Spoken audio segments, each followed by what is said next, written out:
Estamos a esta hora junto a Rolando Chandía, psiquiatra, director de la clínica Alfa, ¿no? Experto en adicciones. Doctor Chandía, gracias por acompañarnos aquí en Infinita. Buenas tardes. Muy buenas noches ya. Buenas noches ya. Oye, estas cifras que entrega hoy día la Organización Mundial de la Salud, ¿le hacen sentido con los datos que usted mismo tiene? Bueno, nosotros venimos liderando el consumo per cápita en América Latina ya hace varios años. Ahora son más notorios, parece, ¿ah? o se llaman mucho más la atención, ¿ah? Pero es una cifra que los chilenos siempre han consumido mucho alcohol y lideramos con frecuencia los rankings Latinoamérica. Yo me acuerdo que el año 87 también casi lideramos en muerte por cirrosis, que es una causa del consumo de alcohol. A nivel mundial fue eso. Doctor, aquí hay un fenómeno social. Yo no sé qué opinión tiene usted al hacer una radiografía respecto de por qué nos comportamos de esta manera respecto del alcohol. Yo creo que hay fundamentalmente un factor social, ¿ah? Eso no cabe duda, que en Chile existe mucha tolerancia a beber con frecuencia y en beber en grandes cantidades. Yo creo que está favorecido por la mayoría de las personas. Esto es como parte del ser chileno. Pero también hay factores psicológicos. Hay personas que tienen algunos rasgos de personalidad que son mucho más inseguros, voy a hablar de uno nomás, y que el alcohol un poco los transforma, ¿ah? Le da como valor, ¿ah? Y también hay una base biológica en algunas personas en que cuando hay vulnerabilidad en la familia de padres alcohólicos, el riesgo o la vulnerabilidad de ser sobre todo un varón es casi cercano a un 50%, de ser una persona más proclive al consumo y generar dependencia. O sea, hay variables biológicas, psicológicas y sociales. Pero yo creo que Chile nos caracterizamos por ser un país de mucha tolerancia al consumo de alcohol, y todo se celebra con alcohol en Chile, además. Doctor Chandía, ¿por qué como sociedad, cree usted, no hemos sido capaces de poder darle una mirada negativa a aquella persona que bebe alcohol en exceso? El curado de una fiesta o el tipo que está pasado de tragos. Siempre es chistoso, se le graba, como que fuera una gracia, el tipo que anda para ir medio pasadito de copa, sobre todo en la fiesta, que se transforma en el alma de la fiesta. Y hay una reacción también que como sociedad hemos tenido, insisto, respecto a que no hemos sido capaces de darle la connotación que tiene a que no es ningún chiste que ande tomando menos y después se sube a un auto. ¿A qué atribuye usted esa reacción de nosotros como sociedad de no ser capaces de castigar eso? Porque yo creo que los chilenos no tenemos la educación suficiente, y estoy hablando desde un nivel básico, de una enseñanza médica, para acá de la universidad y en general como país, sobre los efectos negativos del alcohol. Solamente vemos la parte simpática, ¿ah?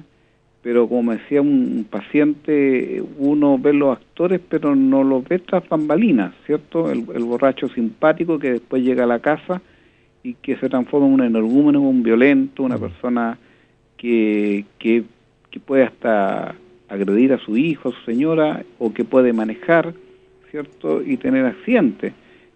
Tampoco ve que esto del consumo de alcohol tiene mucha relación con los suicidios y en general con todo tipo de indicadores negativos. Yo creo que el chileno solamente ve la parte simpática.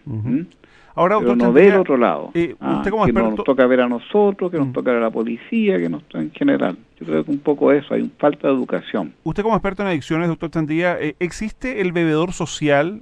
Porque aquí incluso cada cierto tiempo uno conoce de estudios que señalan, no sé, que el beber una copa de vino puede tener ciertos beneficios para la salud, el que los niños, digamos, o adolescentes, algunos padres les dicen, mire, mejor que usted tome un poco para que, entre comillas, tenga buena cabeza, digamos, y que entre un grupo de amigos no lo vayan a alcoholizar.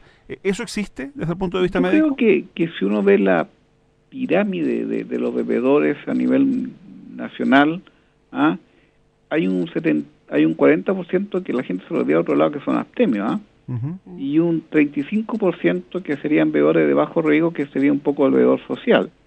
Aquella persona que bebe y no se embriaga, yo diría que es el destacado el factor número uno para decir bebedor social, y que cuando bebe no tiene consecuencias ni para él ni para el entorno. Ya. Y que una persona que no se toma, en general, y este es un dato muy importante, los hombres más de 3 tragos y deja un espacio de 1 hora y media entre trago y trago, y las mujeres 2 tragos aproximadamente, porque la mujer tiene menor peso, más agua y otros factores que lo hacen que el efecto del alcohol sea más notorio. Pero indudablemente que existe un bebedor de bajo riesgo, y yo diría que un bebedor de bajo riesgo es una persona que cuando bebe no se embriaga. Sí, perdón, ¿y hay beneficios de ciertos tipos de bebidas para la salud o no? Que habría beneficios, pero cuando uno ve los riesgos, ¿cierto?, de las personas, son mucho más los riesgos y los mismos efectos que se produce que el vino tendría con la parte cardiovascular, fundamentalmente se puede obtener de otras maneras. Estoy pensando básicamente en una dieta, ¿cierto?, en una persona que hace ejercicio, que vive con un menos estrés, porque ahí uno dice el alcohol es un factor protector cardiovascular, pero en ciertas cantidades. A mí me gustaría preguntarle, doctor, por la educación alcohólica, que yo creo que es básico a la hora de hablar de esto, porque hablar de alcohol no es hablar de una bebida ni de un jugo. Yo creo que hay que ir educando a ese adolescente que luego es joven y que luego es adulto a relacionarse con esta droga que está legalizada, básicamente. ¿Cómo uno puede introducir en el hogar, en el grupo familiar, conductas que vayan directamente relacionadas con aprender a tomar? Responsablemente. Mire, yo diría que más allá de textos es el ejemplo. Yo creo que si uno es un buen ejemplo como padre, ¿cierto? Si una persona que cuando bebe se embriaga o cuando bebe se transforma, ¿cierto? Ya es un buen ejemplo. Y lo otro que hoy día se ha estandarizado mucho y es una buena ayuda para la gente, es decirle que un trago que equivale a un tarro de cerveza de 330 ml, un vaso de vino 140 ml, un vaso de licor 40 ml, tiene la misma cantidad de gramos de alcohol, que son 13 gramos aproximadamente, y que si una persona toma menos de 60 gramos, en general, es una persona que bebe responsablemente y sin consecuencias de salud en general. Estoy pensando que no se lo toma seguido, de una vez, no sé si me entiende. El chileno tiene una característica muy importante, a lo mejor más que las veces que bebe en la semana, es que los concentra en un fin de semana o los concentra en algunas horas, y eso es muy de alto riesgo, y eso es otra cosa que habría que enseñar a la gente, a contar los tragos,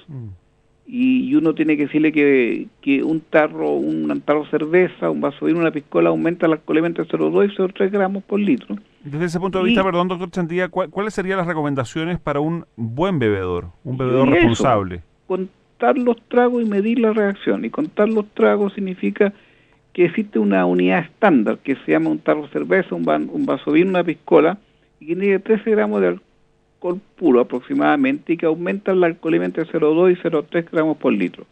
Y que hay 1 hora y media aproximadamente de una persona con un hígado sano, de unos 60 kilos, que se demora en ser eliminado el alcohol de la sangre. O sea, cuenta los tragos y mide tus reacciones. ¿Por qué mide tus reacciones? Porque hay gente que tiene lo que se llama embriaguez patológica y que con poco alcohol se transforman, tienen amnesia y se transforman en personas violentas, y eso no hay una relación entre cantidad de alcohol y la reacción de la persona. Sí. Entonces hay gente que tienen buenas curas, no sé si llamarlo, o tienen buena tolerancia mejor al alcohol. Doctor, ¿qué pasa con la edad de inicio de ingesta de alcohol? La verdad es que en mi caso tengo muchos sobrinos adolescentes, converso con ellos y a mí me sorprende de manera bien preocupante la edad en que hoy día los jóvenes, los adolescentes están empezando a relacionarse con el alcohol. Probablemente en la época nuestra era mucho más tardío eso. Y hoy día la verdad es que vemos que niños, incluso chicos, están relacionándose con este tema de su consulta. ¿Cuál es una edad promedio en la que usted le ha tocado ver primero el inicio y segundo cuando empiezan a tener problemas ya definitivamente con esto? Bueno, yo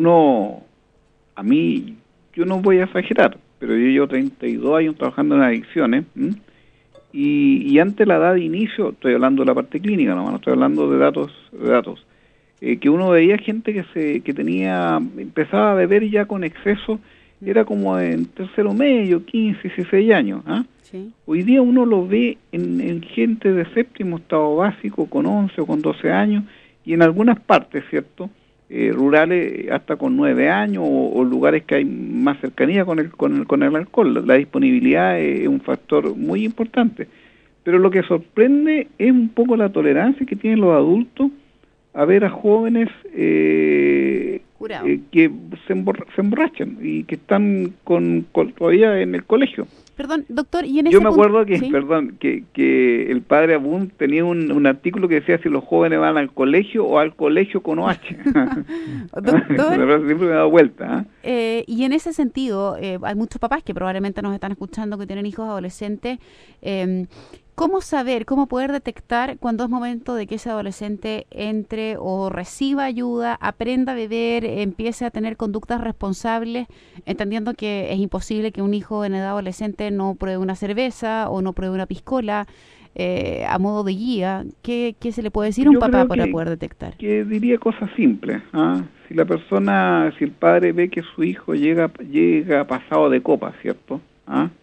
Y con signos algunos no tan notorios de consumo de alcohol en exceso, ya el padre tiene que preocuparse y ocuparse, no solamente preocuparse.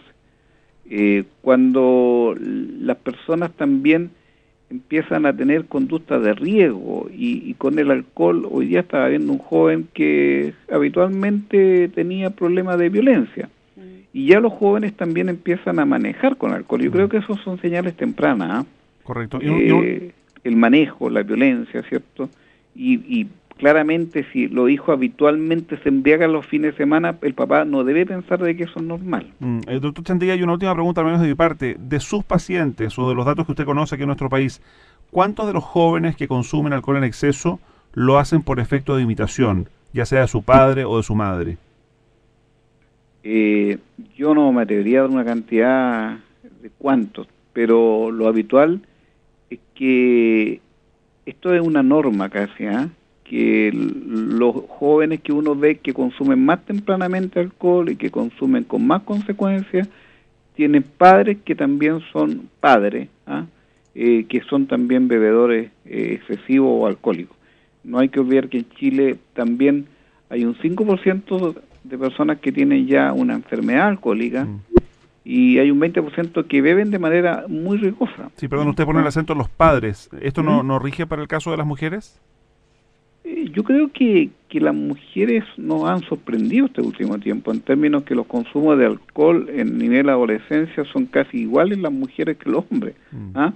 Y que las mujeres cuando beben, y esto es común escucharlo, hoy día le escuché a un paciente, beben en los happy hour más que los hombres.